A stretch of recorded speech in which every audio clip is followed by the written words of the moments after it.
¿Alguna vez nos hemos parado a pensar en cómo se organizan los derechos humanos? Pues hoy vamos a meternos de lleno en ese tema. Empezaremos con la teoría general y luego, poco a poco, iremos aterrizando en un ejemplo muy concreto que nos toca de cerca, en el continente americano.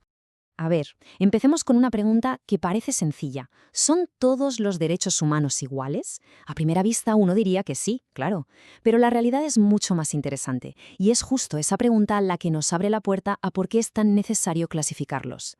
Así que entramos en la primera parte, la clasificación. Es que, si lo pensamos bien, para poder defender algo tan grande y complejo como los derechos humanos, lo primero es entenderlo, y para eso hace falta un sistema, como un mapa, que nos guíe por este territorio. Miren, la mejor forma de verlo es imaginar que los derechos humanos son una biblioteca enorme. Si todos los libros estuvieran amontonados sin orden ni concierto, sería imposible encontrar nada. Pues eso, necesitamos un buen sistema de catalogación para que la biblioteca sea útil. Con los derechos pasa exactamente lo mismo. Y el sistema de catalogación más famoso, el que se usa en todo el mundo, es la teoría de las 3 generaciones. Y ojo, esto es importante, no es que unos derechos sean mejores o más importantes que otros, para nada. Esta teoría los ordena según su evolución histórica, es decir, según el momento en que, como sociedad, empezamos a reconocerlos y a luchar por ellos. Venga, pues vamos al lío. Vamos a sumergirnos en el corazón de esta teoría, las 3 generaciones. Este viaje en el tiempo es fundamental para entender el porqué de cada derecho que tenemos hoy en día. Aquí tenemos el mapa completo. La primera generación nace con las grandes revoluciones de los siglos XVIII y XIX y se centra en la libertad del individuo frente al Estado. Luego, con la revolución industrial y los movimientos obreros, aparece la segunda generación, que ya no pide solo libertad, sino que exige igualdad y bienestar. Y finalmente, a mediados del siglo XX, con un mundo cada vez más conectado, surge la tercera generación, la de los derechos de solidaridad entre pueblos. Esta tabla lo deja clarísimo. La primera generación básicamente le dice al Estado, déjame en paz, déjame votar, déjame expresarme. La segunda, en cambio, le exige, tienes que actuar, tienes que garantizarme educación y sanidad. Y la tercera ya nos habla a todos a nivel global. Tenemos que cooperar, porque para cosas como proteger el medio ambiente, por ejemplo, hace falta un esfuerzo colectivo. Pero bueno, ya está bien de teoría. ¿Cómo se aplica todo esto en el mundo real? Para que estas ideas no se queden en el aire, vamos a analizar un caso muy práctico y que nos pilla muy de cerca, el sistema de derechos humanos que se ha construido aquí, en América. Y en este caso práctico, la protagonista es la Organización de los Estados Americanos, la OEA. Este es el organismo que cogió todas esas grandes ideas universales y las convirtió en un sistema concreto que funciona en nuestra región. Todo gran edificio necesita una primera piedra, ¿verdad?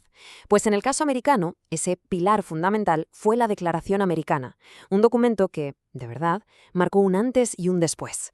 La fecha clave es 1948. En Bogotá se aprueba la Declaración Americana de los Derechos y Deberes del Hombre.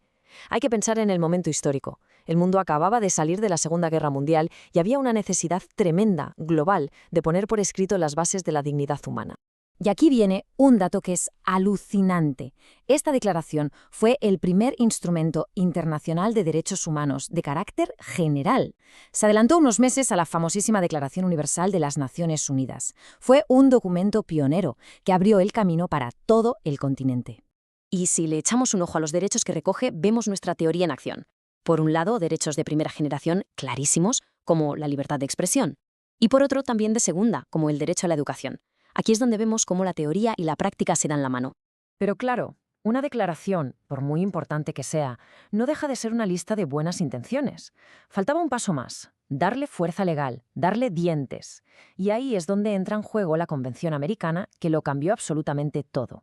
Más de 20 años después de la declaración, en 1969, se firma la Convención Americana sobre Derechos Humanos, también conocida como el Pacto de San José. Este es el momento en que las aspiraciones se transforman en obligaciones legales para los estados. Escuchen con atención esta frase del preámbulo, porque es la idea central de todo el sistema.